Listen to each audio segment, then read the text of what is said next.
You can paint with oil on dry acrylic paint without any problem. Moreover, acrylics are a magnificent base on which to paint. Very, very, very good base. But never, and I mean, you should never paint with acrylic on oil, since acrylic paint does not stick on oil. It ends up cracking and falling off. Okay, the horizon.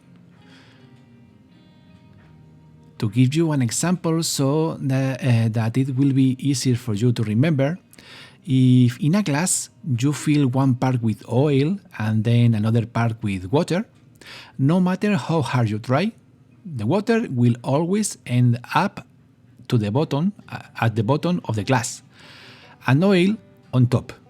I'm sure they taught it to you at school. Also, you cannot mix acrylic colors with oil colors.